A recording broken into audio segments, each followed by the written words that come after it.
Hey guys, this is Lily. And Cody here. We're pretty good swimmers, if you didn't know. We're at IU breaststroke camp right now in Bloomington, and this is the Excel Weekly Update. Nailed it.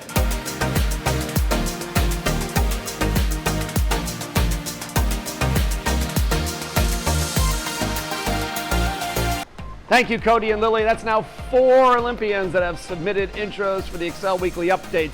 Speaking of which, welcome to the Excel Weekly Update for Friday, October 27th. We're just coming off our first ever pumpkin spice splash, and this meet was definitely full of surprises, and we'll dive right in a second. Before then, here's Coach Brennan.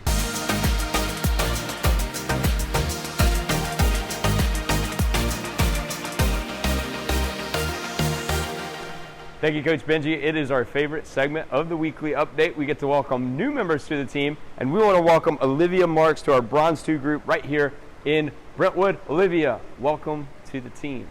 We also have birthdays that we're celebrating this week. We start today with one, Ben Euster. Ben, happy birthday. Then on the 28th, it's Maddie Clendenin.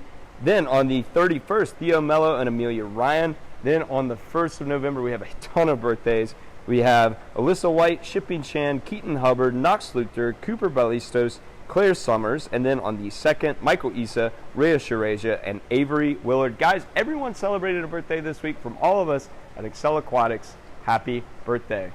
We have 2 announcements this week, and the first is regarding the entry deadline for our next home meet, which is the VCC meet.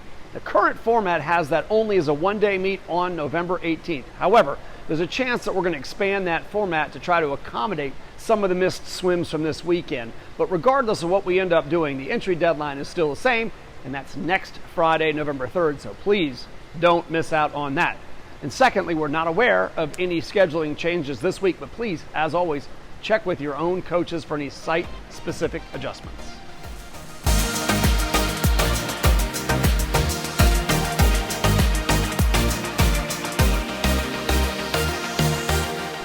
Hey everybody, Coach Steven here with the Inside Excel. We want to give everyone an update on the search for the Murfreesboro site coordinator position. We were really excited to get a great response from our posting, and we conducted 5 interviews last week, and we have picked our top 3 candidates, which we are very, very excited to get to know more, and we are conducting our 2nd round of interviews this week. We'll keep everybody posted on that as it progresses. In the meantime, we have a couple coaches coming out to run their morning practices and to help assist in the afternoons. So stay tuned and we'll keep everybody posted.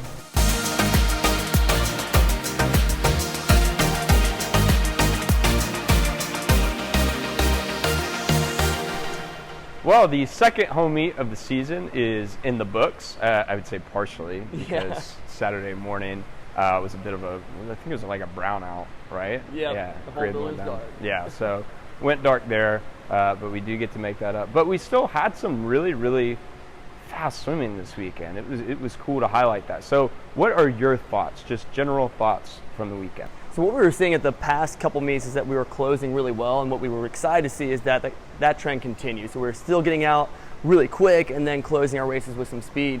What surprised us was how fast we were going out after our races, holding that middle part of the race and then still being able to close. So we're seeing a lot of improvement even though we're in a really peak season of training right now. So that was really exciting to see, even though we had that, the power outage, but we still adapted to that and got some great swims. Yeah, it was great. And then we also talked with the younger kids side, because we talked about with the older kids, October, November, a little bit more tired.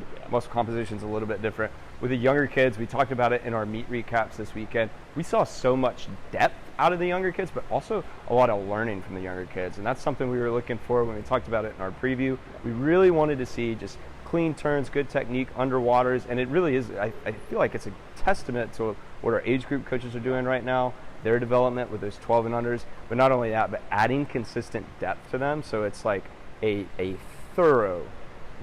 thoroughly talented group of kids at the 12 and under. Yeah, and all that comes through their stroke development, and like we talked about, looking at the underwires, flip turns, streamlines, all those things. They're executing those things really, really well and building a lot of depth. So if we've been talking about this for years, if we want to get up and compete with some of the biggest teams in the country, we got to do it with depth. And so we're seeing that come through, and our age group coaches have done a phenomenal job of setting that base of just stroke foundations to be successful in the long term. So that was really exciting to see that come through, and excited for the future. Yeah, and it showed in the numbers. Yeah. Right? The stats from the meet that we spent the week compiling that. I think we were like 77% of swimmers had lifetime best. Sorry for the interruption, folks. I'm really enjoying this conversation between Brennan and Steven, but I have to step in because I am the guy that compiles all the stats, and Brennan misstated one of the stats which actually understates our success.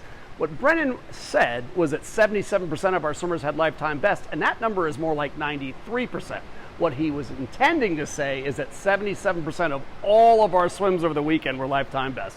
Now back to those guys. The number for swimmers that had all lifetime best were somewhere in the high 200s, Yeah. right? I mean, so it was just another great October meet, kind of like what we had last year. We just had these really good October competitive meets. Yeah, and then we had the 2 team records come in too, and that was just really great to see. Again, those records aren't easy to get, so that was exciting. And yeah, just a lot more Southeastern qualifying times. I think we have 20 more Southeastern qualifiers than we did this time last year. Now so that that's the cuts great, are out, finally, so the cuts are out, which is great. So now we can go back and we can actually look at how many Southeastern qualifiers that we have, which is great.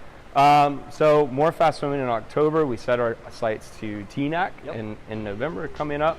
So a lot of things to be excited about. And hey, look, if you want to keep up with all those exciting things, make sure you follow us on all our social media. If you're watching this on YouTube, make sure you drop a like, subscribe.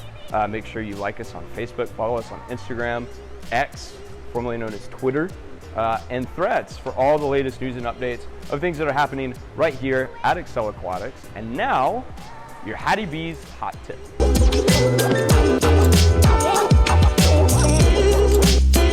Hey everybody, Coach Steven here with your Hattie B's hot tip of the week.